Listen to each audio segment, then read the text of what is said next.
1 maxed out MacBook Pro, 1 iPad Pro, 1 Springboard Bootcamp. Yo, this is Oscar, and I am coming back to the design world. Will these tools help me become a professional product designer within these next couple of months? Welcome to my series on Dodefy, my journey to becoming. Hey guys, welcome back to another episode on Dodefy, my journey to becoming a product designer. I'm still trying to become a product designer, so just letting you know.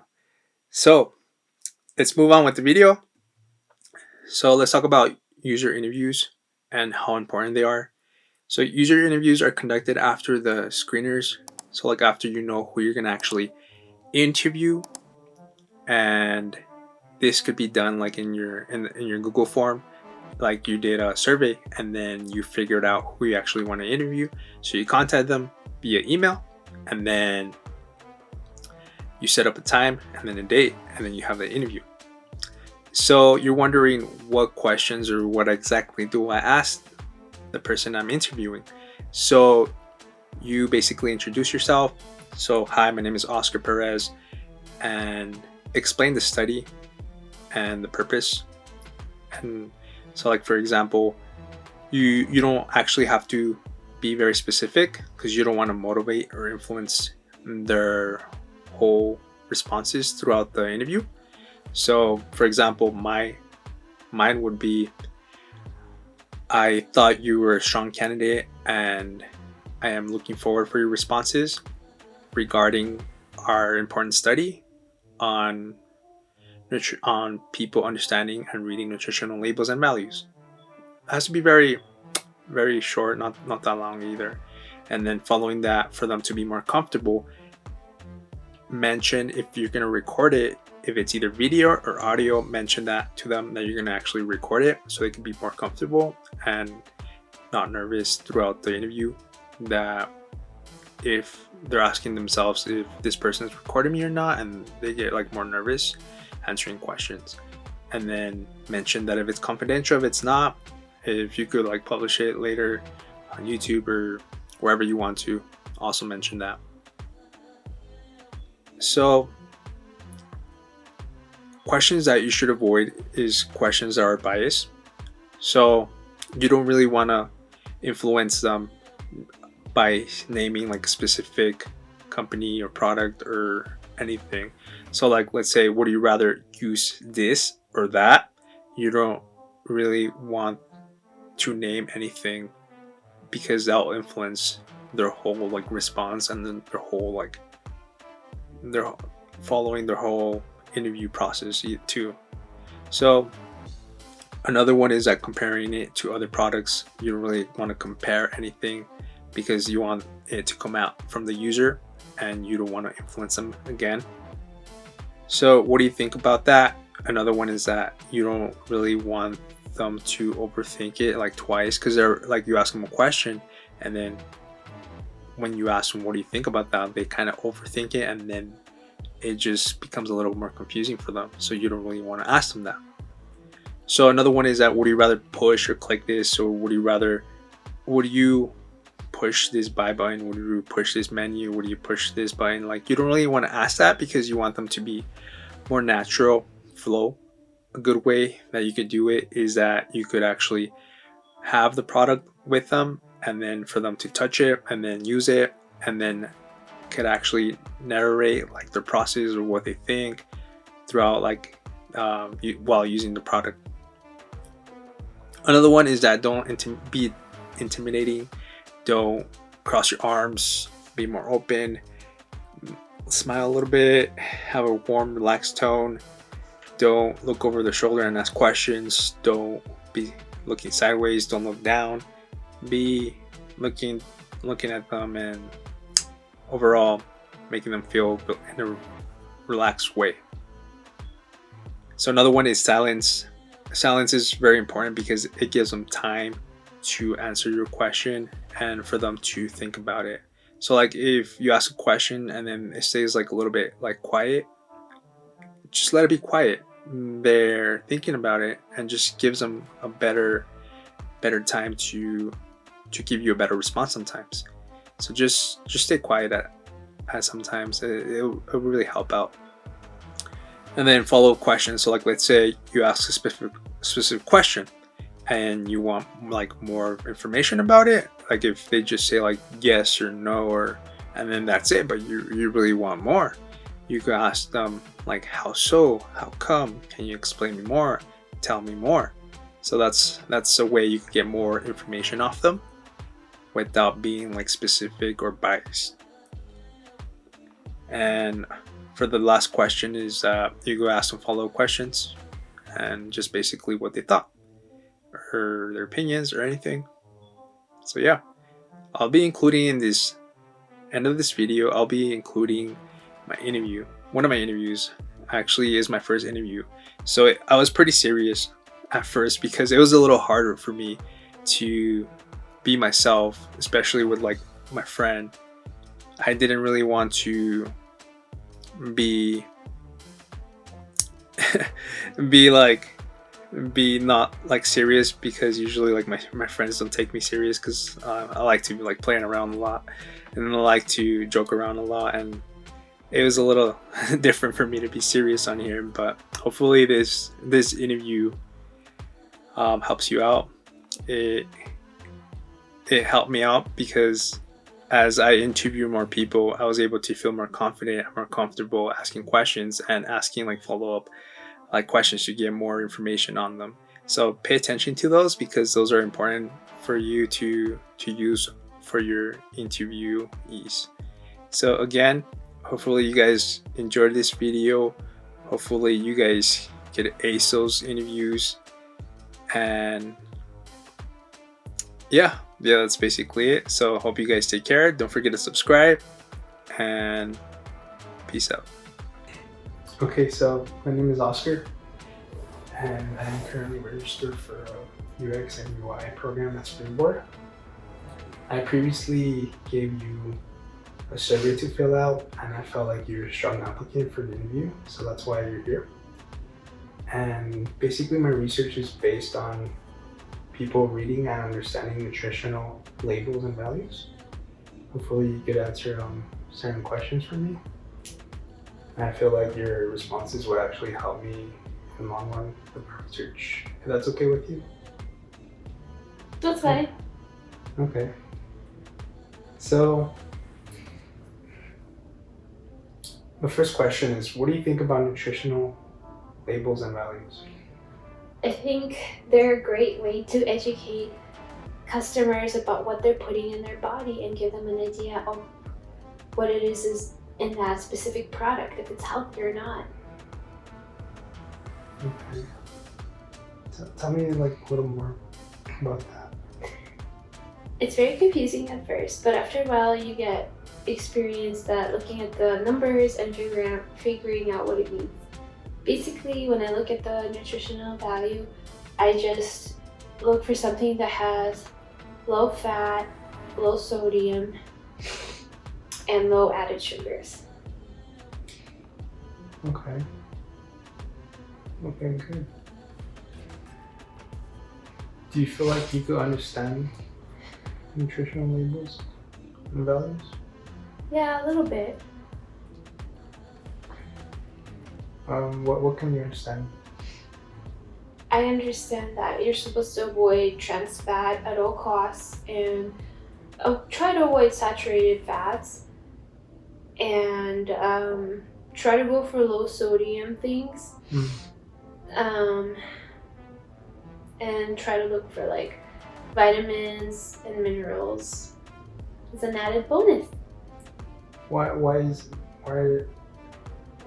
it like those specific things that you're trying to avoid? Because I try to lead a healthy lifestyle. So like eating less of those things that you mentioned like makes a better lifestyle? Yeah, it makes me feel healthy when I eat vegetables. And I avoid processed foods. Okay. Except chips. So why do you think you look at nutritional labels and values? Because I I want to avoid getting the things that are not healthy. Mm. And also, I like to look at the serving size to see how much like salt or fat is in a portion. And then I will decide if I should eat it or not, or how much I should eat. Okay.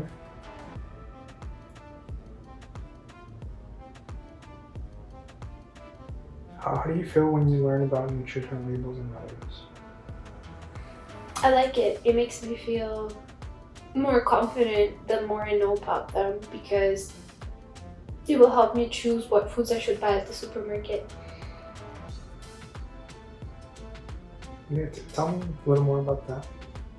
What was the question? Yeah, sure. I'll repeat it. How do you feel when you learn about nutrition labels and values? I like learning about it because I don't know what to say. Like how do you feel? Like what's your emotions like? Oh, I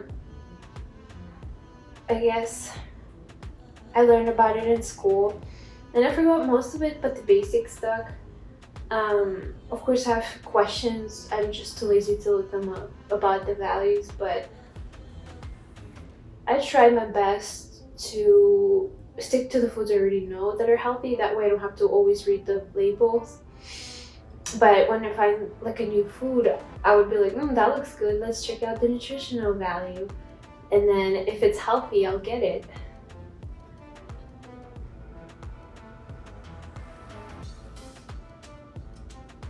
Okay. Good.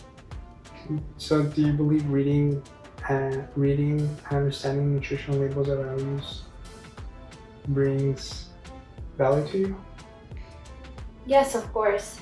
It's like having a set of data that's just there at the back of your product is another way to see if the food is healthy, because on the picture you could say, oh, it's so healthy for you, heart healthy, blah blah blah, but then when you look in the back you'd be like, that doesn't look healthy. Mm-hmm. So you can make your own decision based on what's written in there, but you do have to be aware of the serving sizes, because sometimes they can make them small to make it look like it's healthy, but in reality you might eat more than a serving size, and then you obviously have to double the values if you like double the serving size. Okay.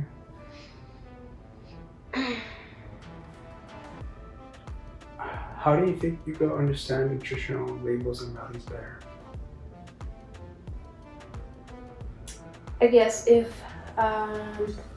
my questions were answered, some questions that I have were like, why do the fats sometimes don't add up?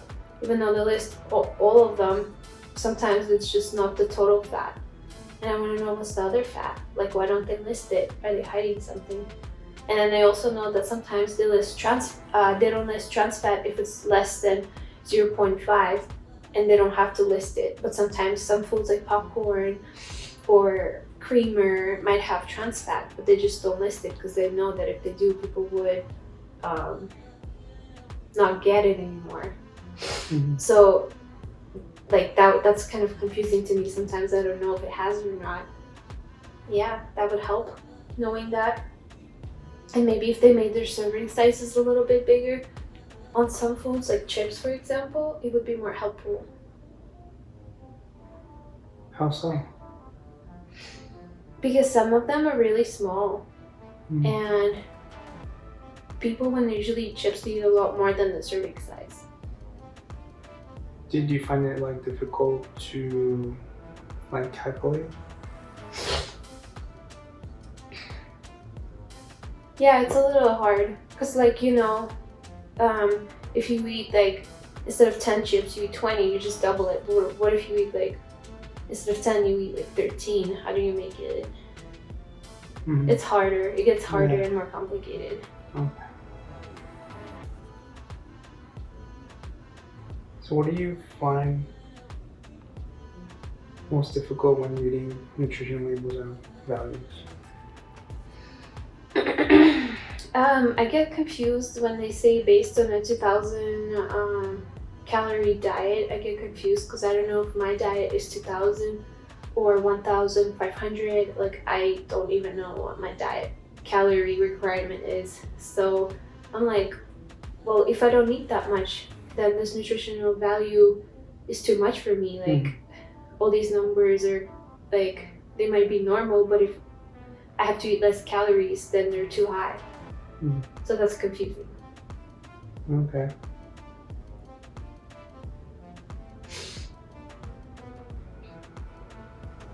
So where do you read nutritional labels and values? Where? Yes. Where? In the back, there's a little table that says nutritional values, and there's little numbers and percentages and such. That's where you look.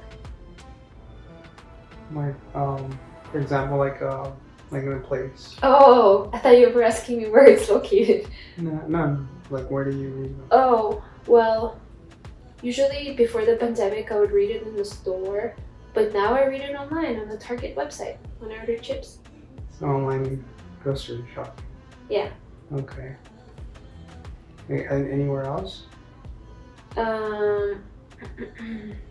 Sometimes when I get fast food or Starbucks or something, I look it up on my phone before ordering, because I noticed that a lot of the foods have trans fat in them, including a lot of Starbucks drinks. So I just quickly look at my phone.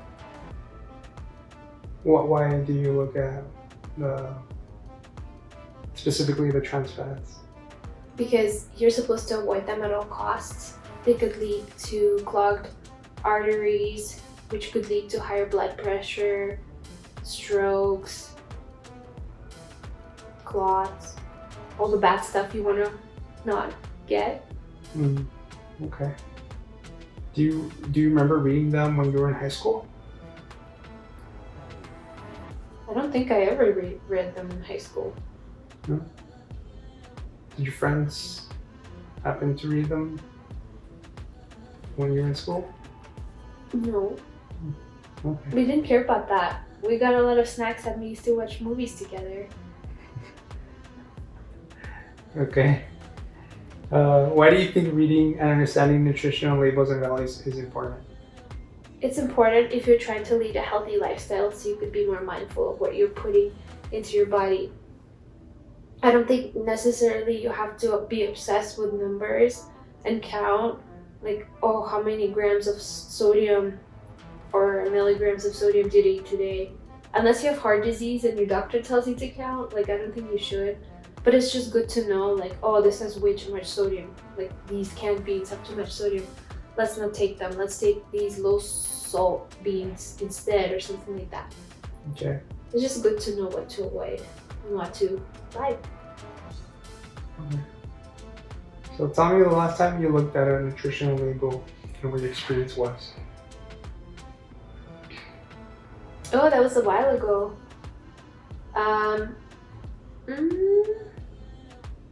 I think it was chips, I believe. I don't really remember. But I was just trying to make sure they don't have too much. I just want to make sure they didn't have trans fat, and then they didn't have too much other fat, I think. Okay. Yeah, it was online. I do a lot of online shopping.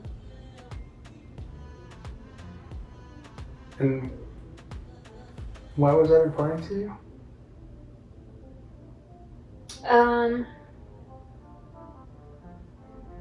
I just, like, I know chips have a lot of salt in them, but I just double checking they don't have trans fat. Okay. So, like, when you were like looking up the nutritional values, did you feel like you found what you were looking for? Yeah. Mm-hmm. Sometimes I can't find the total fat amount being added up, but yeah, most of the time I just find what I'm looking for. But sometimes I get confused because I forget the daily what are those things called? The daily amounts of salt, the daily amounts of Daily values. Oh, is that what it is? Yeah. Sometimes, like, I forget what the daily values are. Mm-hmm. So sometimes those nutritional things don't mean much if I don't know the number that I'm not supposed to exceed. Mm. But overall, I like to look at it and be like, oh, this has too much salt, too much fat, too much sugar. Let's not get it, you know? Do you feel like the most complicated one is which one to understand? I think,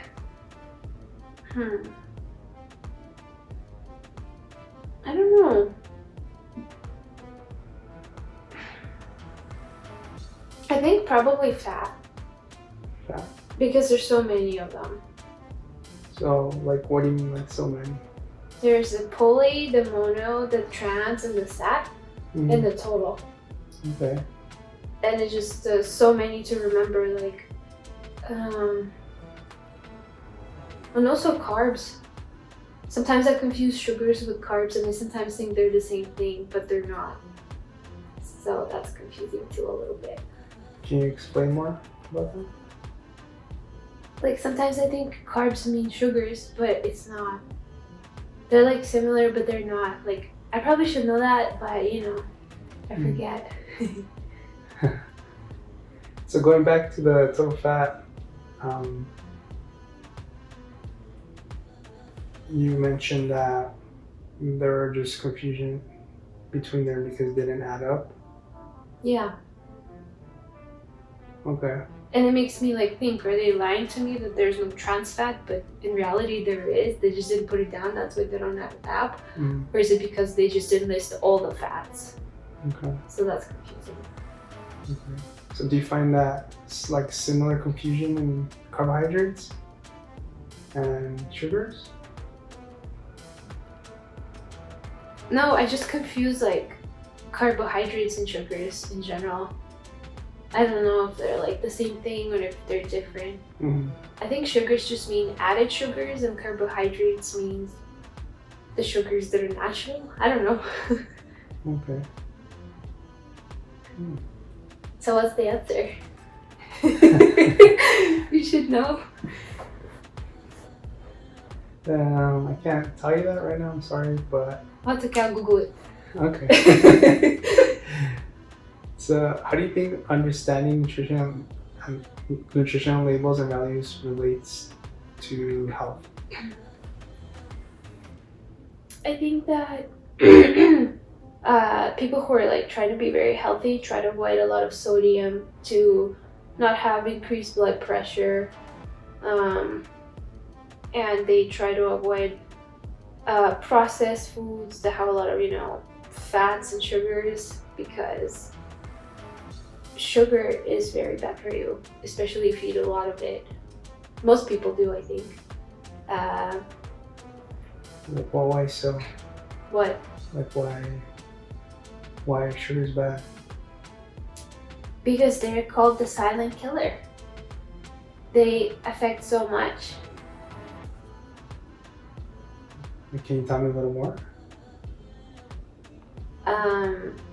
Well, they're really bad because I don't really know how to explain it. That's okay. There's a lot of diseases that are related to excess sugars and also acne. Okay, so diseases and acne? Yeah. Okay. Also, I believe it causes inflammation if you eat too much sugar in your body. Yeah. And you mentioned about like fats and you mentioned something about blood pressure increasing. Yeah. How so? How? Yes. Well, because when you eat a lot of salt, you have a lot of salt all over your body flowing through your veins. Okay. And then all the fluid goes into your veins. And there's so much fluid in your veins and your arteries, and then your vessels go like, and then that's how you get higher blood pressure. Okay. I think. That's an interesting response. Oh, thank I you. like that. Is there anything you might have missed in telling me, like why you think it's important for health? No, I think I said it all.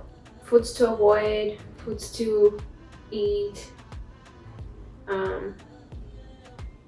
Knowing how much to eat of a certain food, not to over exceed salt, sugar, fat, Okay. just to overall be aware of what you're putting into your body. Because numbers shouldn't lie. Okay. Do you think people should be following the daily values? Oh yeah. Yeah. Like the daily recommended? Mm-hmm. Yeah, they should for sure. It's really hard to follow them because they're so strict. I forgot what they are, but I know you're supposed to eat very minimal trans fat. And like one Starbucks drink is probably all the values in that one drink. Mm-hmm. Mm-hmm. Or like chips or cookies, they're all full of nasty stuff, and then it's really hard. It's really hard to be healthy based on those values. But yeah, everybody should be at least aiming for that. Mm-hmm. Okay. Have you ever given advice to someone about nutrition? If so, what do you say to them?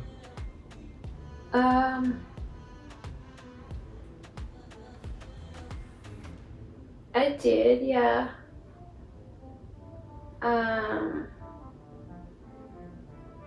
Just like little things here and there.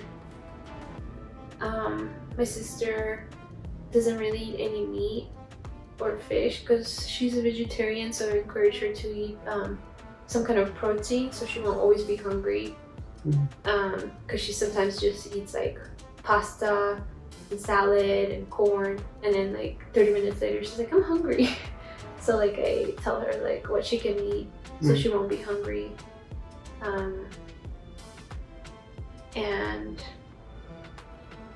And then there was water that I noticed had a lot of salt added in it. And I told my dad not to buy it anymore because I didn't want to drink salty water, because I thought that it would make me thirstier. So then we switched brands. Okay. I'm not sure if it has less salt or if it has any salt, but the other one doesn't have ingredients on it, so we don't know. Yeah. What did he say about that? Well, he said that so distilled water is the water that doesn't have anything except water, and that's not good for you. You're supposed to have water with like minerals and stuff. But I'm like, I already eat so much salt. I don't need added salt into my water, I mean, it's good if you're like always exercising, always sweating, always moving, then of course you need that added salt to make sure you don't deplete your electrolytes. But for someone who's always eating chips or occasional fast food, chicken burger or something like that, I feel like I really don't need any salt. Can you explain to him about like salt and why it's bad? Because it like makes you bloated, and it makes you very thirsty, so you drink all the water. And your body, you don't pee it out because your body thinks you need it because you have all this salt. So they're like, let's add some water to balance it out, and you're just like a little water balloon walking around. It's not good. Did your sister like your advice? Yeah. She listens to me. Did she? Yeah. How so? Well, one time I told her that it's not very good to combine fruits and vegetables together. You're supposed to wait at least an hour before you eat one or the other. And she listened to me. She doesn't make as many smoothies anymore. Yeah. She's actually gonna take nutrition next semester, so she'll learn all about that. Yeah. Yeah. She'll probably be very happy to know more about nutrition. Yeah. She needs it for her program. Well, I'm glad she is.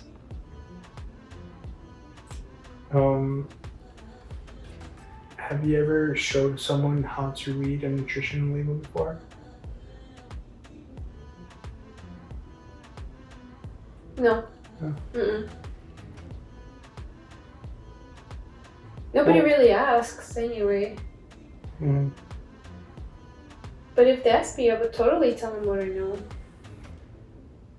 But it's nothing specific, you know. I'll just be like, this is where you see the salt, the fat. mhm. Yeah. Do you feel like there is more than it is when looking at a nutritional label? What? Do you feel like there's like more More to it to than just. it? Yes. More to Um, it. yeah, of course. It's also how fresh something is, how processed something is. Obviously, you don't need to know the nutritional label to know that fresh food is better than, like fresh kale is better than crispy kale chips or something. Mm. Do you ever happen to look at the ingredients? Oh, I forgot about it. I forgot that it has ingredients. I actually always, look at the ingredients. It's interesting what they put in the food. I like to look at the preservatives to make sure it doesn't have too many. Okay. How so? Like, how do you look at preservatives? Well, one time I was really hungry and we didn't have any food except powdered mashed potatoes. And I was like, that looks good. And I looked at the ingredients and they had like over 5 preservatives in there because I Googled it. Because I was like, what is this? This is not potatoes. And there was just a bunch of preservatives. I was like, oh heck no, I'm not eating that. That sounds toxic. Mm. Yeah. And what about vitamins and minerals? Do you look at vitamins and minerals? Not really. I mean, I glance over it. I'm like, oh, it has it. That's great. Mm. But I feel like you don't really need to worry about that. If you eat healthy, if you always eat a lot of fruit and vegetables, who cares if something has vitamins in it? You get it mostly from eating healthy, not from something on the box. Mm.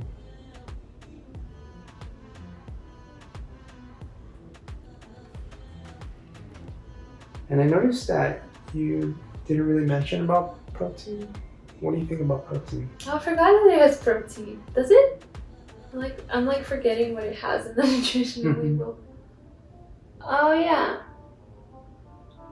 I never look at nutritional label on meats because they come frozen and it's just all cold and disgusting. So I just I cook it. But if something has a lot of protein, like a chocolate bar, I'm very suspicious of that because I'm like, why does it have so much protein? Obviously they added it into it. I don't need to have more protein if I already eat chicken every day or if I had fish. Like I try to avoid things that have too much protein in them because it's kind of weird for me. How so? Because I don't want to overload my system with too much protein. I heard it's bad for like the liver and stuff. I'm not sure the exact science behind it, but I just know I don't need it. Do you feel the same with fats and carbs as in protein? Or how do you feel about them? Like, all three of them. I need carbs Mm-hmm. and I need fat. I need all of them, just a little bit. Just a little bit. So for all of them. I probably don't need any sugar. I get that from eating an apple. But I definitely need all the other ones. Okay. Cool. So that's the end of my interview for you, and I'm so glad that I was able to interview you. Thank you. Amazing responses. I was very glad that you took part in my survey. I feel like I get a lot of information based off your answers. Appreciate Thank you. I feel like by talking out loud about it, it made me realize like, oh, I still have questions, or what do I know about this? Like, I'm probably gonna go ahead and Google a lot of things after this interview. Yeah, pretty sure you are. Yeah. Well, thank you again, and I appreciate it. You're welcome. Yeah. Thank you. Good job. You too. Goodbye.